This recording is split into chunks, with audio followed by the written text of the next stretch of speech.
Hi everyone, I'm Mengyu and I'm glad to present our progress on learning meaningful controls for fluids. This work is done by me, Nils Thuerey, Hans-Peter Seidel, Christine Theobalt, and Rhaleb Zayer. In this work, we focus on the long-standing problem of convenient user manipulations for fluid simulations.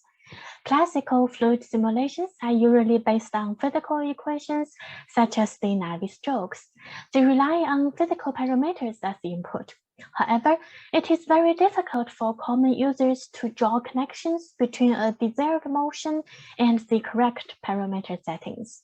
For artists, this usually results in a frustrating process with iterative trial and errors. On the other hand, users are more familiar with visual quantities such as this density field. It is not hard for a non-expert to make the following guess regarding its motion. However, without knowing these correct physical parameters, a direct simulation using existing solvers from this density state fails to match such user expectation. In our work, we propose to support sensitive control from visual quantities, including density, verticity, kinetic energy, and obstacles. Although it is not realistic to deduce velocity directly from visual quantities according to physical equations, we propose a novel deep learning-based algorithm to encode their relationships with the velocity fields. In this way, our method can simulate from a single density input, and it can follow user expectation much better. Before going into details of our work, I would like to introduce some related work. For flexible fluid manipulations, methods can be summarized into three categories, including fluid control, fluid guiding, and detail synthesis methods. This work aims to match the target density distribution, or to match a coarse target, or to add fine details, respectively. While our method is more similar to a normal simulation method, but it extends the interactions, including physical parameters, as well as visual quantities.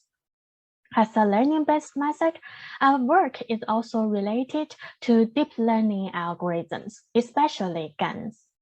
GAN-based methods are good at learning relationship between datasets, especially for conditional GANs. With a conditional input, they allow users to modify convenient inputs such as sketches, and image can be generated from this input, such as this pix-to-pix method. In this work, mode collapse is an important issue, and many methods, including BE-GAN and InfraGAN, are proposed to fight against it. Our work shares similarity with these methods, and we will demonstrate our improvements on control sensitivity later in our talk. Now let's take a look at our method. Here is an overview. Our method is based on conditional GANs. Using a generator and a discriminator, we encode the relationship between density and velocity fields. Note that these training data pairs are pre-computed using classical fluid simulations, so that they follow Navier-Stokes equations well. Trained on such a dataset, our model is able to approximate this complex mapping from density to velocity field. In this way, velocity can be inferred from a density input, and our simulation method is given by alternatively applying this velocity inference and these density advection steps. In this simulation method we propose, we can get a fluid simulation just by using a single initial density input. Additionally, users are allowed to manipulate density fields and other visual quantities, and these operations are directly considered in the following simulation steps. This is a lot more convenient than manipulations using physical parameters. Besides density, we further encoded physical parameters, kinetic energy, and verticity in this latent space of our model. This is very important because in our case, one density input can correspond to multiple but all reasonable velocity outputs. And an understanding of the physical parameters and other physical quantities in the latent space can help to improve the learning of this complex multiple-to-multiple data relationship. At the same time, they provide user additional controls from these quantities. Taking this density input as an example, our model predicts a closed boundary condition and it generates the following velocity outputs. When user further modifies the physical parameter from a closed boundary to the open boundary condition, our results is likewise changed accordingly. Note that the red color here indicates that velocity are going upwards. Likewise, verticity modifications such as texture-based manipulations are supported as shown in this figure. Here we show 3D results when only using a single initial density frame as the input. Without further user modifications, this is a restorative test, and our goal is to match the reference, which is generated by a classical fluid solver. As shown in the videos, our work can resemble the reference for a very long period with 200 frames here. And as mentioned previously, our work allows further manipulations, including physical parameters, as well as other physical quantities. Here we show results with enhanced buoyancy in the middle, and verticity is enhanced on the right. Note that we support classical interactions using physical parameters, and we also support manipulations using complex physical quantities, such as the verticity fields. Being able to simulate from a single density input, our method can be easily and reliably applied to unseen 2D drawings. 2 examples are given here, and we try closed boundary on the top and an open boundary is used in the bottom. Here, our work generates realistic motions. Regarding modifications, here we show verticity manipulations using textures. Note that these textures are also unseen to the network during training, while reasonable results are generated following all conditions, including a density input and this verticity pattern. Here we show density and velocity on the left, and a texture overlay and the resulting verticity are shown on the right. Note that our result nicely follow the user manipulation in this case. Although our work can nicely support user manipulations with a wide range of parameters using a single model, the control sensitivity we achieved here is actually non-trivial. As mentioned previously, between our training quantities, there is a difficult multiple-to-multiple mapping relationship. To improve the GAN training on these quantities and to reduce the issue of mode collapse, we use a discriminator that is different to classical ones. In classical architecture, discriminators are usually based on classifiers, while in our case, our discriminator uses the same architecture of our generator, but with switched inputs and outputs. Likewise, physical parameters and kinetic energy are further encoded in its latent space as well. In this way, we get a generative adversarial network with cyclic mappings. This architecture allows us to train with restorative data, and more importantly, modified data is possible to train now. More specifically, when density is the only input, the generator is supervised to restore the paired velocity reference from the dataset, which also can respond to the density conditions as supervised from the discriminator.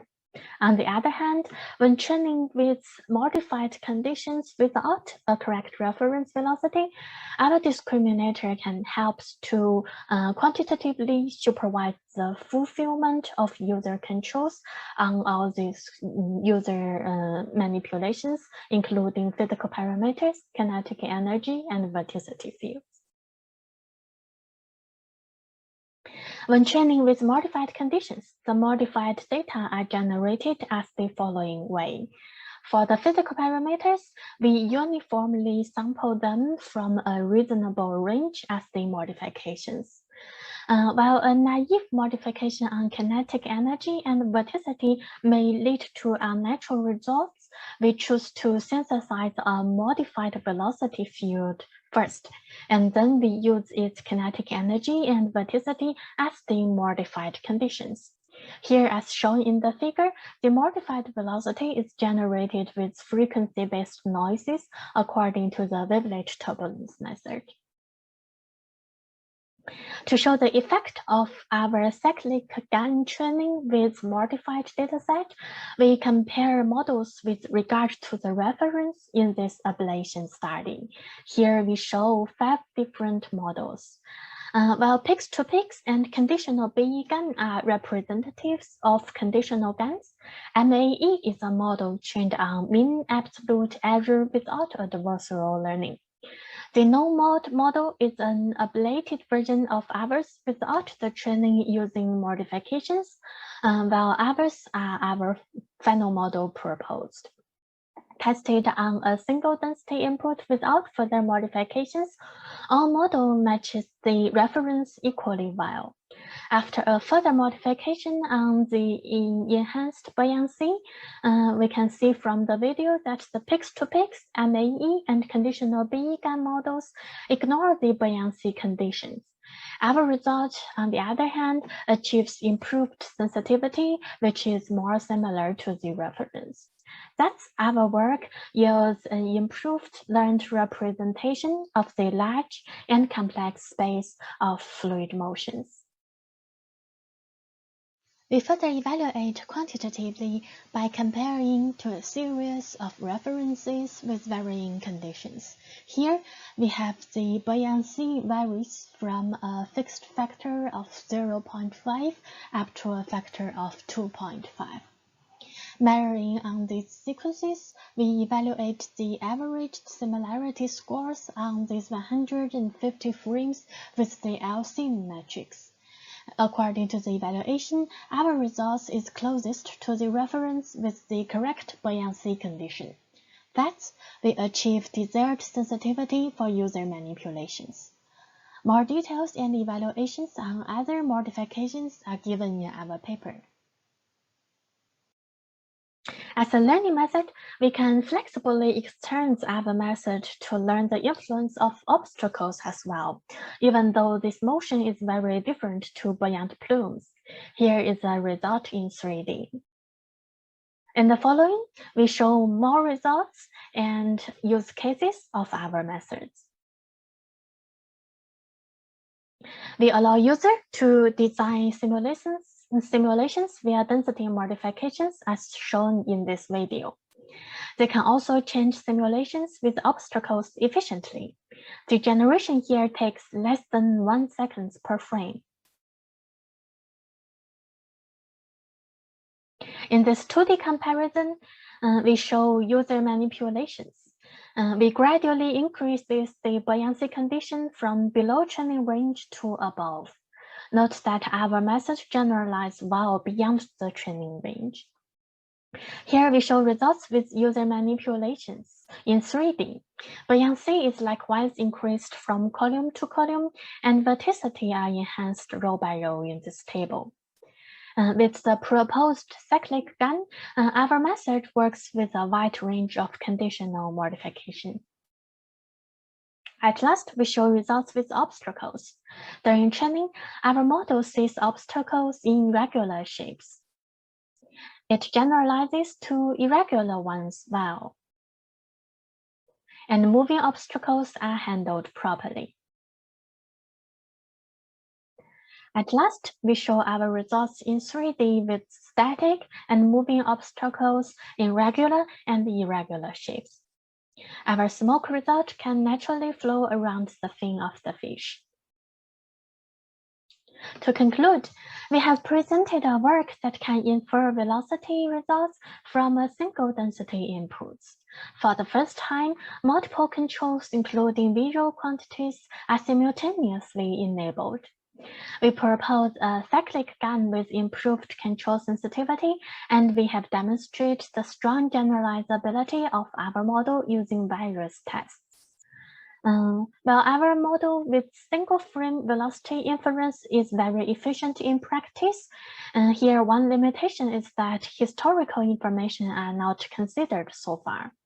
And the spatial resolution is another limitation, which is constrained by the hardware resources required in training. Regarding future directions, we are interested in various visual controls, including streamlines for velocity and verticity, and real captures for 3D density fields. With this, I'd like to finish my talk, and I'm looking forward to further discussions. Thank you for your attention.